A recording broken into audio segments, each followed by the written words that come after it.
I'm Joanne Cary. Welcome back to Embodied Soul Podcast, a multidimensional space intended to support you in living, being, and thriving as the embodied soul you are. This is a interesting episode of Embodied Soul. You're going to really be flowing with me through some weaves and turns around fear, around beginning to see a little bit more of what's going on in the world through my dreamscape, how that's impacting and integrating with my real life, and the opportunities that come as we continue to expand into multidimensionality and yet still live the life that we chose to come here to live, while healing those aspects and reintegrating our soul fragments. So if you are interested in joining me on this winding journey, please pull up a comfy chair, invite in your soul, and be open to receive exactly what you need to master living, being, and thriving as the embodied soul you are. So I've been trying to figure out how exactly I want to start this story, and I'm going to just jump in. My dreamscape has expanded and become very much a work in progress, a nightly journey of expansion, understanding.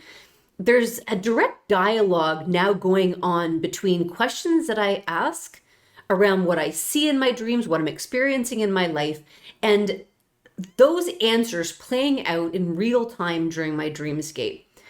To understand that we are working and moving towards braiding in such a way with our higher dimensional self that the idea of having to wait weeks and months and years for answers to questions that we have, to be able to know what our next step is, what are those things that are limiting us, that are holding us back, that are keeping us in lower density frequency. It's becoming so obvious and clear to me that every day, with every shift in energy, with every choice to remain aligned to the higher level frequencies, to make high choices in every moment over and over again, to be in the present moment that you are in. And that is the multidimensional present moment, which is the one you're living in, the one your body you can touch in. Because other than that, you cannot have impact on another now moments or another incarnations or another timeline's circumstance. And the more we try to want to fix, feel bad for, wish something was different in one of our other incarnations or one of our other timelines, we're actually not living the timeline that we're in. We're not living in the moment that we're in, experiencing what we're experiencing now.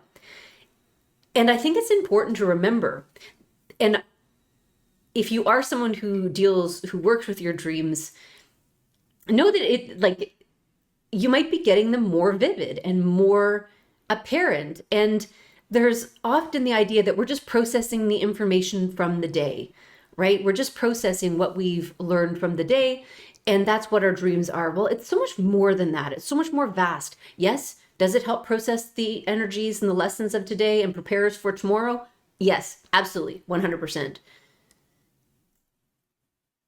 And we're also, because of that, we're being shown the things that we brought with us into this lifetime that still need to be healed, that still need to be understood.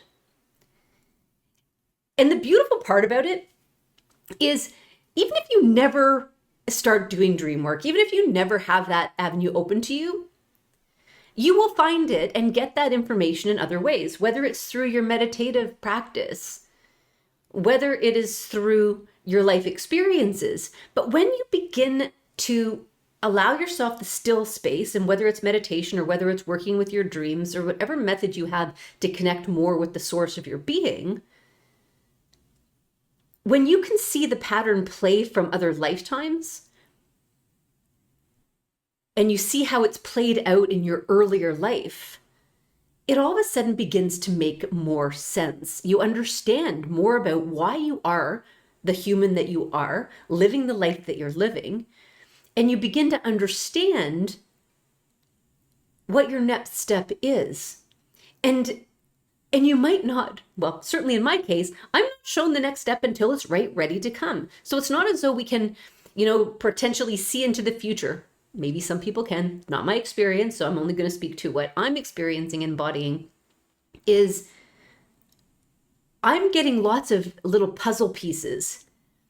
But then as I explore a puzzle piece, ask questions about it, the answers then come around it. It expands the view that I have of what's going on, why I experience, why I feel the way I feel, why things make me upset, why some people feel super comfortable and some people, get on my nerves. You begin to see these patterns over time. The coolest thing that I'm finding right now is that I'm beginning to see faces morphing within my dreamscape. And I know that there's people who've been doing some of the energy work who actually, through the channeled messages or through other energy work, will actually see people's faces morph as well. And that's showing you the different lifetimes, the different ways. And because we come into incarnation over and over again, learning different lifetimes, having different experiences, we generally have a cohort of people that we play with all the time, our soul group. So we have our very intimate group, and then we have expanded soul families, all here on generally larger themed missions, if you wish to call them that. But until you actually begin to see it playing out in your life, it really is a theory, and it's an idea. And if you're like me, I love to see theory played out in practice. I love to apply the teachings that I learn. I love to see how it works. I love to see, what have I read and learned, and is it true? Like, does that actually work? So whether it's a technique or a practice, or whether it's a broader looking at the nature of reality and how consciousness expands, it's all about play. It's about being curious. It's about trying it and integrating it. And if it doesn't work for me, then it wasn't meant for me. I got whatever I needed from it, and then I can let that go. And we're being called more and more to do that. If something is drawing your attention, if a course, if someone's work, if they're channeling or their light language or a job or a hobby, if something is calling to you, go try it out, because it might just be leading you to your next step, or it might just give you the next idea that then opens 3 more doors so that you can then choose the next one that is bringing you excitement, that's bringing you sort of passion and joy, because that's what we're expanding as we follow that flow of energy that's pulling us forward, guiding us forward based on we're being called to, what's lighting us up, what's bringing us interest. If we follow those things, we're being naturally guided on our path. So we don't have to try to figure it out, plan all the A to Z's of what our life is supposed to be like, and then follow the manual or the Gantt chart to get there. We can just flow with it. So back to what I was saying, what I'm beginning to see play out are morphing phases, beginning to see how people most close to me and how I've been seeing them in the dreamscape one way, which I've now come to see these are other timelines and other incarnations, but how they're now playing out in this lifetime. Who was once this in this time, this incarnation, who they're now playing out in this reality. And this is really insightful. It's something that first came up as an idea in the Celestine Prophecy series. I did a book club with the 4 books of the Celestine Prophecy, which I totally recommend. I love them, love them, love them. And there's so many cool insights and practices and ideas. And I'm now seeing some of those things play out in my dreams, in my dream space, and understanding how the things that happened in previous lifetimes are impacting and can potentially impact. So when all of a sudden your spidey senses might go up, or you might think, oh, why do I feel this way about this person or what they've just said? You can then understand that this is something you get to close the loop on. You get to have the energetic closure on. I'm going to give one example that just came to my mind around energy frequencies. So obviously I do light language and I tone, and that's all frequency. And on a recent call I was on, someone talked about the Healy machine, a frequency machine that you can use to help shift your body's energetic frequency. During that call, I got a major pain in my teeth, shooting up my face, into my head. I felt off. I felt like there was a contraction.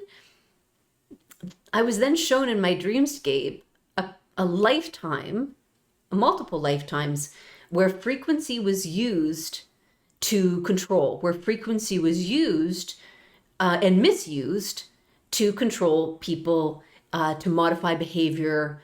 And that is what was coming up to be seen and to be allowed to be processed through. And there's still layers of it. I've cleared much of it, but there's still some, very much still a small resonance. So it's still working out in real time across dimensions on what, on releasing that, knowing that I am safe, that there's nobody going to be doing anything. But here's the thing. When we have dreams that are really real, or when we have reactions that are speaking to the cells of our body, we can be called to them. And I had a couple people say to me, it's like, well, you seem to be living that story. Like, you seem to be going over that story a lot. And absolutely, I absolutely was.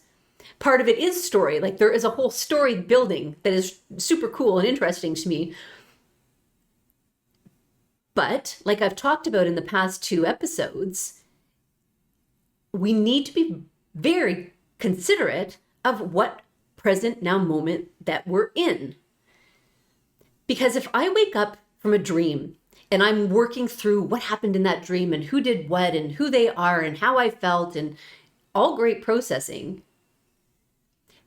but if I become fixated on the dream and what happened and some of the darker things that might have happened, then to understand that how that is coming into, that's where my frequency is hanging out. Like, that's what I'm thinking about. That's where my focus is going. And so it's one thing to be curious. It's one thing to be asked the questions, knowing that you're going to get the answers, to be aware of how it's impacting your day. But don't forget that the life you're actually living is now. And my guides had to keep bringing me back to say, Joanne, are you safe? Are you safe now? And it's like, yes, the answer is yes. So stop living over here. Stop looking at what happened in some other lifetime and live the moment that you're in right now, right? Be in the moment you're in, where you're high frequency, where your frequency is alchemical, where you're walking each day and you're making changes and you're shifting and you're supporting people. But if we get caught in the past, if we get caught in a different lifetime that feels resonant, it's not for us to go back there and try to fix it or feel bad for them or do anything like that. It's about being very present in their center and go, I see what has happened. I understand the impact that happened in that lifetime. And now I'm witness to it. I call out, I name what has happened in another lifetime. I see it from the high level frequency that we have available to us now so that it can be healed and wounded. And often what I've found as I've been working through this process with one thing after another thing after another thing, and this has been now, gosh, over a month of sort of processing and seeing and working through these emotions, that my body has visceral reaction when it releases. I will feel myself almost like tense and shiver. I'll feel myself get cold. I'll have really cold energies come through. And what I've come to understand is that that is the release, and that's the body releasing it from the cellular structure. That's the body remembering what we've brought with us that's ready to heal. And sometimes we don't get those experiences we don't understand those experiences in our current life, and maybe we don't need to get them all from our current life, that if we can get them through our dreamscape, then we can continue to lead this sort of, I look at myself as very balanced and very joyful and having an amazing time in this life, being very curious and playful and all of those things. So my dreams have been the way that my guides and my soul have been working with me in order for my body to be able to release it. Because it's one thing for us to think that we're ascending with our minds. Well, we're not. This is about soul embodied. Like, why did I call it embodied soul? It's because we're bringing more of our spirit into the physical form. But in order for the physical form to be able to process the light, to hold the light, so that we can become more spirit embodied, soul embodied, the body has to release those wounds that they have. The body needs to be able to process and release the densities within its physical structure. And that's what I've found happening so much now, that a lot of the mental processing and a lot of the what people would call the shadow work that we've done with our beliefs and our thoughts and the limiting structures that we've inherited, that we've taken on, that we've been indoctrinated into, we've done a lot of that sort of heavy work. We've cleared a lot of density out of the body. And then now, as we continue to accelerate faster and faster into the higher frequencies, our bodies need that extra oomph. Our bodies need to be able to process it in order to shift through it as well. Which is why I continue to share, take care of your body, listen to your body, honor it, ask it what it needs. It's going to be different at every point. And when you might come into fear, right? I remember my mom used to say, there's nothing to fear but fear itself. And it's so true. Fear wants to create more fear.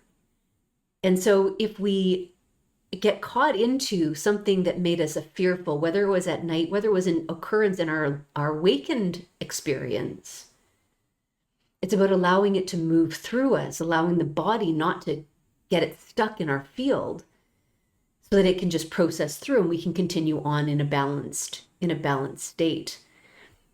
But we are whole. We are sovereign beings. And we have to remember that.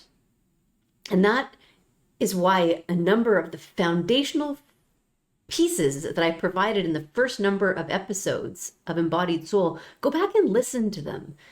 The intention setting to set up boundaries so that you are only receiving the energy and information that you need. There's a reason I say this. There's a reason I apply this. It's so that I can be comfortable in knowing. Okay, I'm going to give you an example. Oh, I just thought of this. This is I had a few nights where I always set the intention before I go to bed around being only open to those energies and that information that are for my highest good and the perfect amounts needed for my healing and evolution. Yet I'd almost immediately fall asleep and be in a circumstance, and I'm like, WTF, people? What on earth? I thought you guys are I thought you're protecting me. I thought we're a team here. I thought we were working through it. And then my higher self,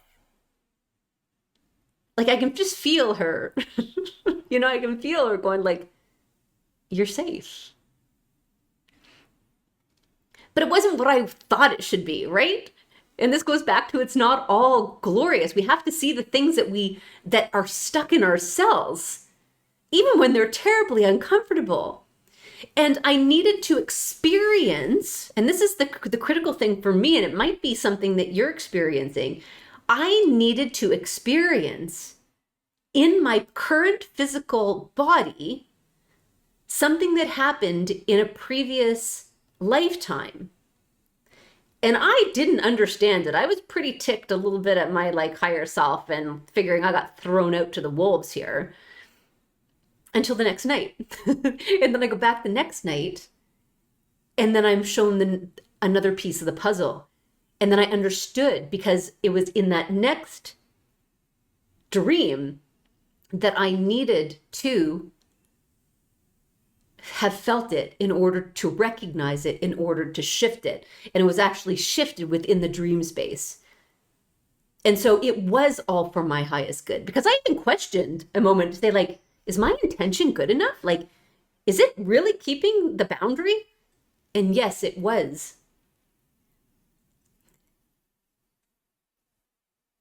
But I still questioned it. And I was using all the tools that I had. And I needed to move through that, and my body needed to experience it and needed to release it. And it's freaking magical. Like, this interaction and this understanding and this working with spirit in such a direct and tangible way, it's incredible. It's incredible. But it's not always comfortable. But we didn't come here for comfortable. We came here for massive degree of soul evolution, shifting not only our consciousness as a human being, as a soul evolving, but as a freaking species. All of humanity is changing. And we're feet on the ground right now. We chose to be here. We're the courageous beings who came down here to do the heavy lifting. So if you're thinking, if you're having this period and this time and you're going, it feels so heavy, Joanne. It feels so hard. My body hurts. I'm mentally drained. I am tired. I'm exhausted. I'm sending you so much love. Grab one of my really healing, nurturing journeys that I have on YouTube. Some of the ones that will just take you into a healing chamber. Some of the ones that will take you into a spa bath. Nurture yourself. There's no hurry on this journey. Take care of yourself. But know that you are supported and loved. Know that you are being guided. But use the tools. Set the intentions. Align yourself to the highest that you can in every moment. Make high choices one after another. Be aware of when you're making low choices or when you're being called to fear. Go back through some of those fundamental, foundational pieces that I started this podcast series off with to support you. Because you've got this. You are strong. You are resilient. You are determined. You trained your butt off. You can see the Rocky montage of training series if you ever watch the Rocky series or any of the hero's journey where you're training. You train to be here. And it is pretty dense, and it's been pretty dense. And the fact that you're listening to this, you got it. You've got it. You're on the backside of anything that you're going through right now. But I am sending you so much love and so much light to support in holding you, in maintaining it while you get your sea legs, while you continue to work through all the things that are coming up in your present moment. And I think with that said, I'm going to close off this episode. If you have loved this episode of Embodied Soul, please like it, share it, turn on notifications, and subscribe to my channel. It really does help get the energies and messages out to those who need it. And I look forward to seeing you on next week's episode of Embodied Soul.